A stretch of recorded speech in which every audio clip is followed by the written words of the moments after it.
programa Médico da Família está de volta, trazendo mais informações sobre um assunto muito importante, alimentação infantil. Está aqui com a gente a nutricionista Rosilma. Rosilma, quando a mãe vai ao supermercado fazer compras, o que ela deve observar nos rótulos e tabelas nutricionais que existem nas embalagens? Bom, primeiro a presença de gorduras trans. O que isso causa para a criança? Né? Ela envelhece a célula. Né? E para que eles usam? Por que a indústria usa essa gordura trans? Ela para durar mais tempo na prateleira, que é para não estragar o alimento. A gordura trans, o que é importante a mãe observar é assim, o pacotinho, ele tem lá 200 gramas. A indústria coloca assim, 0 gordura trans na porção. Quer dizer, a porção é de 3 bolachinhas e o pacotinho tem 20 bolachinhas. Então, a Anvisa autoriza isso? A Agência Nacional de Vigilância Sanitária autoriza, mas é importante que a mãe observe, porque se ela já começar a dar 4 ou 5 bolachinhas, ou pãozinho, ou aqueles sanduichinhos, eles têm gordura trans sim, a partir da quantidade que é oferecida diariamente. O sódio é outra coisa que a mãe precisa observar. O sódio ele vai causar problemas cardiovasculares, problema do coração, né? E a pressão arterial. Então a mãe ela precisa observar assim, quanto que tem de sódio naquele alimento. Se aquele alimento ele é frito ou se ele é assado, a quantidade de condimentos que tem ali, conservante, corante, aditivos. Eu tenho sempre uma dica para dar para a mãe. É assim, ela vai olhar a lista de ingredientes.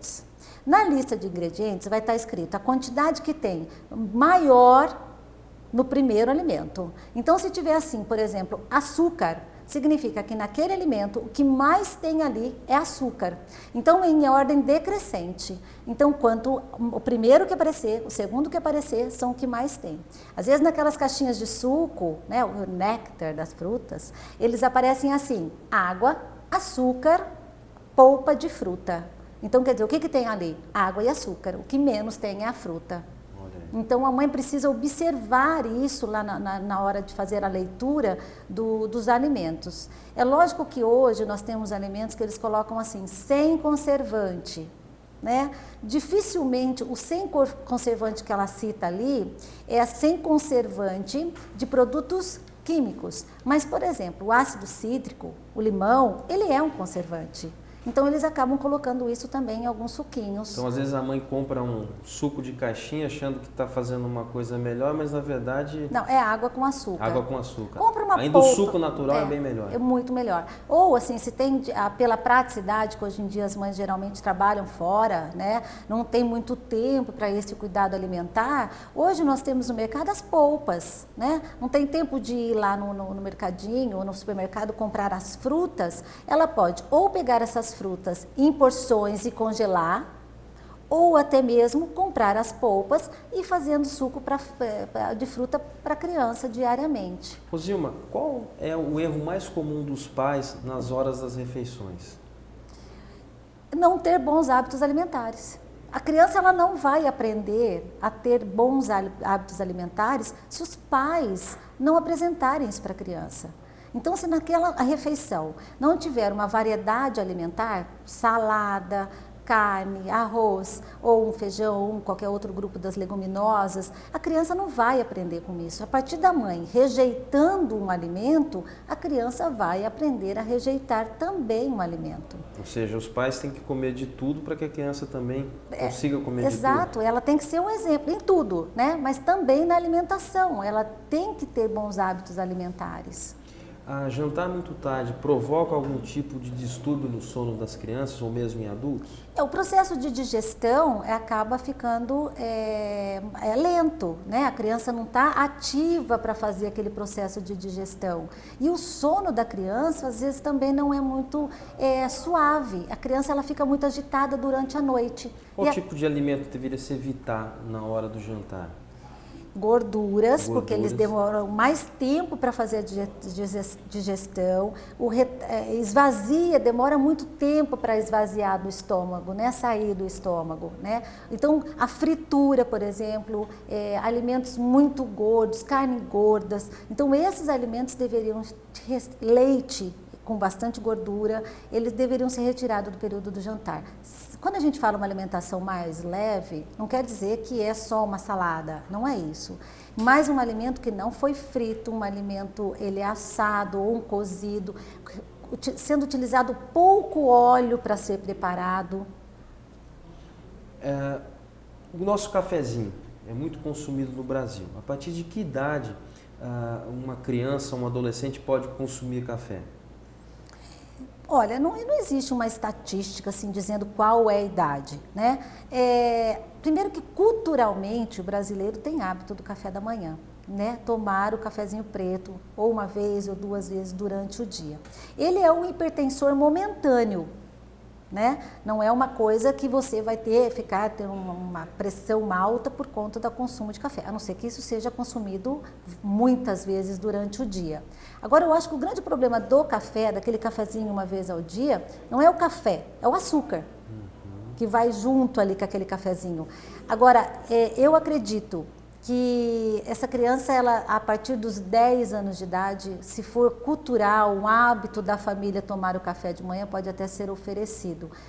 Se for cultural, né? Mas se não, a criança na fase de adolescência aí começa a tomar o café. Falando em questões culturais, no nosso estado se bebe muito tereré. Eu já vi pais oferecendo tereré para crianças de 2, 3 anos. Faz mal tomar tereré nessa idade? O tereré é a mesma condição do café, ele é rico em cafeína. Teve duas colegas nutricionistas que fizeram um trabalho de mestrado em Dourados, falando justamente sobre o uso do tereré em crianças. Então ele criou, são 2 fatores antinutricionais que foram descobertos nessa pesquisa. A primeira, do ferro, diminui a absorção do ferro e diminui a absorção do cálcio. Então, assim, e são exatamente 2 minerais importantíssimos nessa fase de crescimento, né, para a criança. Uma outra pergunta, crianças podem comer frutos do mar?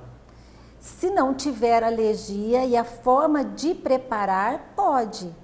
Até mesmo porque os frutos do mar são muito ricos em zinco, selênio, mas precisa observar se essa criança tem alguma alergia. Isso seria importante até falar com o próprio pediatra, em que momento faz essa indicação. Que idade que a criança pode começar a experimentar frutos do mar? Depois de 2 anos. Depois de 2 anos. Isso. E uma criança pode seguir uma dieta vegetariana? Olha, hoje nós temos vários grupos desse estilo de vida vegetariano, né? O vegetariano, o ovo-lacto vegetariano, e agora nós temos os veganos, né? Que excluem completamente qualquer tipo de alimentos ou roupas de origem animal. Se essa criança ela for fazer o uso do leite, do ovo, por exemplo, e mais os grupos, excluir somente a carne, não tem necessidade nenhuma. O que tem nos estudos dessa criança? Que tem uma exclusão total de alimentos de origem animal, desde leite e ovo, tá? Fica com uma deficiência do complexo da vitamina B12, que geralmente o próprio pediatra, o que está acompanhando, faz uma suplementação. Mas dos outros grupos não, porque o feijão tem alguns aminoácidos que completam com os aminoácidos do arroz, dos grupos verdes, então ele acaba fazendo uma composição bacana. Mas a vitamina do complexo B, a B12, fica mais difícil. Mas o ideal seria só depois de adulto seguir essa dieta? Não vejo desta forma, porque é uma questão cultural mesmo, né? É uma questão de estilo de vida. Quer dizer, essa criança ela vai estar num ambiente com quais as pessoas aderiram a esse estilo de vida. Eu acho que o pediatra fazendo os exames de sangue, observando, acompanhando essa criança, não vejo necessidade. Muito obrigado, foi bastante esclarecedor nossa conversa. Tá certo, obrigada. Se você tem críticas ou sugestões de temas, fale com a gente. Nosso e-mail é medicodafamilia@hotmail.com. Se preferir, envie uma carta para a Rua São Paulo, número 1910, do bairro Vila Gomes. O CEP é 79.022-140. Ou entre em contato pelos nossos telefones 3326-4434, 3044-7277 ou pelo celular 9816-1648. Desejo uma terça-feira mais que abençoada. Amanhã eu volto com mais dicas de saúde, qualidade de vida e bem-estar no programa Médico da Família. Um forte abraço e até lá!